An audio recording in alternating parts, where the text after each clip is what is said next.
ನಮ್ಮ ಪ್ರೀತಿಯ ವೀಕ್ಷಕರಿಗೆ ನಮಸ್ಕಾರಗಳು. ಇಂದಿರಾ ಮನೆ ಅಡುಗೆಗೆ ಸುಸ್ವಾಗತ. ಇಂದಿರಾ ಮನೆ ಅಡುಗೆಯಲ್ಲಿ ಇವತ್ತು ನಾನು ಹುಳಿ ಅನ್ನದ ಪುಡಿ ಮತ್ತು ಹುಳಿ ಅನ್ನದ ಗೊಜ್ಜು ಹುಳಿ ಅನ್ನ ಮಾಡೋದನ್ನು ಹೇಗೆ ಅಂತ ತೋರಿಸ್ತಿದ್ದೀನಿ.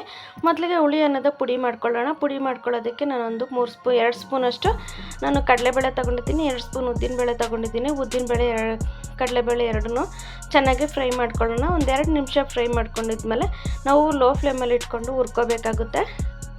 ಲೋ ಫ್ಲೇಮಲ್ಲಿ ಇಟ್ಕೊಂಡು ಹುರ್ಕೊಂಡಿದ್ದಾದಮೇಲೆ ನೋಡಿ, ಸ್ವಲ್ಪ ಇದಾದಮೇಲೆ 1 ಸ್ಪೂನಷ್ಟು ನಾನು ಜೀರಿಗೆ ತೊಗೊಂಡಿದ್ದೀನಿ. 1 ಸ್ಪೂನ್ ಜೀರಿಗೆ, 1 ಸ್ಪೂನ್ ಸಾಸಿವೆ ತೊಗೊಂಡಿದ್ದೀನಿ. ಸಾಸಿವೆ ಜೊತೆಗೆ ಒಂದು ಅರ್ಧ ಸ್ಪೂನಷ್ಟು ನಾನು ಕಾಳು ಮೆಣಸನ್ನು ತೊಗೊಂಡಿದ್ದೀನಿ. ಕಾಳು ಮೆಣಸು ಎಲ್ಲ ಸೇರಿ ನಮಗೆ ಸಾಸಿವೆ ಕೂಡ ಸಿಡಿಬೇಕು. ಆ ಥರ ನಾವು ನಿಧಾನಕ್ಕೆ ನಾವು ಕಲರ್ ಸ್ವಲ್ಪ ಬಣ್ಣ ಚೇಂಜ್ ಆಗೋ ಹೊಂಬಣ್ಣ ಬರೋವರೆಗೂ ನಾವು ಫ್ರೈ ಮಾಡ್ಕೋಬೇಕಾಗುತ್ತೆ. ಇದಕ್ಕೆ ಸ್ವಲ್ಪ ಕರ್ಬೇವಿನ ಸೊಪ್ಪು ಹಾಕ್ಕೊಂಡಿದ್ದೀನಿ. ಕರ್ಬೇವಿನ ಸೊಪ್ಪು ನಮಗೆ ಘಮ ಚೆನ್ನಾಗಿರುತ್ತೆ ಹುಳಿ ಅನ್ನಕ್ಕೆ. ನೋಡಿ, ಇವಾಗ ಚೆನ್ನಾಗಿ ಫ್ರೈ ಮಾಡ್ಕೊಳ್ಳೋಣ. ಚೆನ್ನಾಗಿ ಇದು ಸ್ವಲ್ಪ ನೋಡಿ ಬಣ್ಣ ಬದಲಾಗ್ತಿದೆ.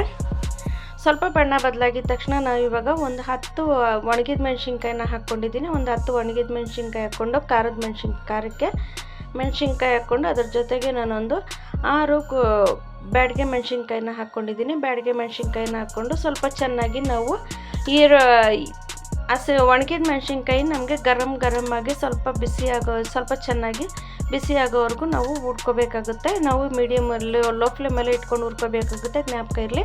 ಹುಳಿ ಅನ್ನಕ್ಕೆ ನಾನು ಅನ್ನ ಮಾಡ್ಕೊಳ್ತಿದ್ದೀನಿ. ಅನ್ನ ಮಾಡಿಕೊಂಡು ಆ ಕಡೆ ನೋಡಿ ಕಾಣ್ತಿದ್ದೆ, ಹುಳಿ ಅನ್ನಕ್ಕೆ ನಾನು ಒಂದು ಅರ್ಧ ಹಿಡಿಯಷ್ಟು ನಾನು ಹುಣಸೆಹಣ್ಣನ್ನು ದೊಡ್ಡ ನಿಂಬೆಹಣ್ಣು ಗಾತ್ರದ ಹುಣಸೆಹಣ್ಣನ್ನು ನೆನೆಸಿಟ್ಕೊಂಡಿದ್ದೀನಿ. ನಿಮಗೆ ಕಾಣ್ತಿದೆ ಚಿಕ್ಕ ಬಾಣಲಿಲಿ.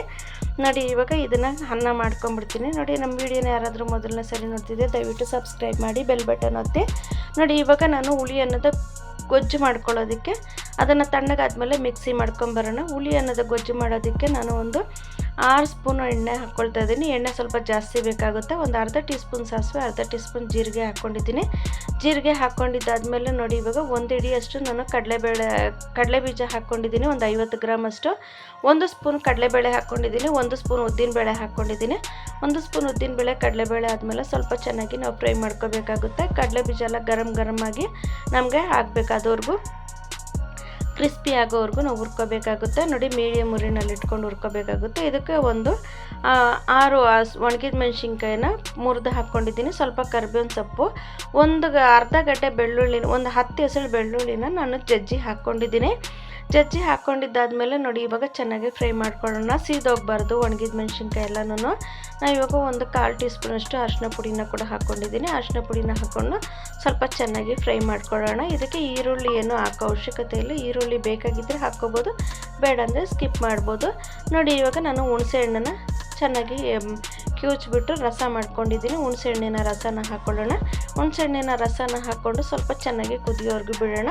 ನೀವು ಒಗ್ಗರಣೆಗೆ ಹಾಕ್ಕೊಬೋದು. ಹಿಂಗುನ ನಾನು ಇವಾಗ ಹಾಕ್ತಿದ್ದೀನಿ. ಹಿಂಗು ಸ್ವಲ್ಪ ಘಮ ಇರಲಿ ಅಂದ್ಬಿಟ್ಟು ನಾನು ಹುಣಸೆಹಣ್ಣಿಗೆ ಹಾಕ್ಕೊಳ್ತಾ ಇದ್ದೀನಿ. ಇವಾಗ ಎಣ್ಣೆ ಎಲ್ಲ ಫ್ರೈ ಆಗುತ್ತೆ, ಎಣ್ಣೆ ಬಿಡುತ್ತಲ್ವ, ಹಂಗಾಗಿ ಹಿಂಗು ಕೂಡ ಚೆನ್ನಾಗಿ ಫ್ರೈ ಆಗಿಬಿಡುತ್ತೆ. ನೋಡಿ, ಇದನ್ನು ಎಣ್ಣೆ ಬಿಡೋ ತನಕ ನಾವು ಈ ನೀರೆಲ್ಲ ಹಿಂಗೆ ಎಣ್ಣೆ ಬಿಡೋ ತನಕ ನಾವು ಫ್ರೈ ಮಾಡ್ಕೋಬೇಕಾಗುತ್ತೆ. ಇದಾದಮೇಲೆ ನಾನು ನೋಡಿ, ದೊಡ್ಡ ಸ್ಪೂನಲ್ಲಿ ನಾನೊಂದು 3 ಸ್ಪೂನ್ ಅಷ್ಟು ನಾನು ಹುಳಿ ಅನ್ನದ ಪುಡಿನ ಹಾಕ್ಕೊಳ್ತಾ ಇದ್ದೀನಿ. ಇದು 2 ಟೈಮ್ಗೆ ಆಗುತ್ತೆ, ಇನ್ನೊಂದು ಟೈಮ್ ಕೂಡ ಆಗುತ್ತೆ. ನೋಡಿ, ಇವಾಗ ಚೆನ್ನಾಗಿ ನಾವು ತಿರುಗಿಸ್ಕೋಬೇಕಾಗುತ್ತೆ. ಲೋ ಫ್ಲೇಮಲ್ಲಿ ಇಟ್ಕೊಂಡು ನಾವು ಎಣ್ಣೆ ಬಿಡೋವರೆಗೂ ನಾವು ಪುಳಿಯೋಗರೆ ಗೊಜ್ಜು ಯಾವ ಥರ ಮಾಡ್ತೀವಿ ಆ ಥರ ನಾವು ತಿರುಗಿಸ್ಕೋಬೇಕಾಗುತ್ತೆ. ತಿರುಗಿಸ್ಕೊಂಡು ನೋಡಿ, ಇದನ್ನು ನಾನು ಗೊಜ್ಜು ನೋಡ್ತಿದ್ರೆ ನಮಗೆ ಪುಳಿಯೋಗರೆ ಹುಳಿ ಅನ್ನ ಎರಡೂ ಗೊತ್ತಾಗೋದಿಲ್ಲ, ಆ ಥರ ಇರುತ್ತೆ. ಸ್ವಲ್ಪ ವ್ಯತ್ಯಾಸ ಇರುತ್ತೆ. ಪುಳಿಯೋಗರೆಗೂ ಹುಳಿ ಅನ್ನಕ್ಕೂ ಸ್ವಲ್ಪ ವ್ಯತ್ಯಾಸ ಇರುತ್ತೆ.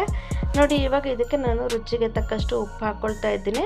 ಇದಕ್ಕೆ ಉಪ್ಪು ಸ್ವಲ್ಪ ಜಾಸ್ತಿ ಇಡಿಸುತ್ತೆ, ಹುಳಿ ಇದೆ ಅಲ್ವಾ, ಹಂಗಾಗಿ ಸ್ವಲ್ಪ ಉಪ್ಪು ಜಾಸ್ತಿ ಇಡಿಸುತ್ತೆ. ನೋಡಿಕೊಂಡು ಉಪ್ಪು ಹಾಕ್ಕೊಳ್ಳಿ, ನಿಮಗೆ ರುಚಿಗೆ ತಕ್ಕಷ್ಟು ನೋಡ್ಕೊಂಡು ಹಾಕ್ಕೊಳ್ಳಿ. ಇವಾಗ ಹುಳಿ ಅನ್ನ ಗೊಜ್ಜು ರೆಡಿ ಇದೆ. ನೋಡಿ, ಇದಕ್ಕೆ ಸ್ವಲ್ಪ ಬೆಲ್ಲ ಹಾಕ್ಕೊಂಡ್ರೆ ಕೂಡ ಚೆನ್ನಾಗಿರುತ್ತೆ. ನಾನು ಬೆಲ್ಲ ಹಾಕಿಲ್ಲ. ನೋಡಿ, ಇವಾಗ ಹುಳಿ ಅನ್ನದ ಗೊಜ್ಜು ರೆಡಿಯಾಗಿದೆ. ಹುಳಿ ಅನ್ನನ ನಾವು ಹೇಗೆ ಮಿಕ್ಸ್ ಮಾಡೋದು ಅಂತ ನೋಡ್ಕೊಳ್ಳೋಣ.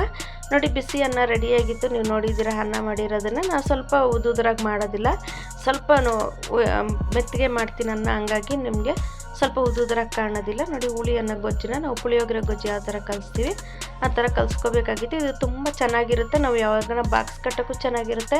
ಎಲ್ಲನ ಪ್ರಯಾಣ ಹೋದಾಗ ಕೂಡ ಇದನ್ನು ಮಾಡ್ಕೊಂಡು ತಿನ್ಬೋದು, ಚೆನ್ನಾಗಿರುತ್ತೆ.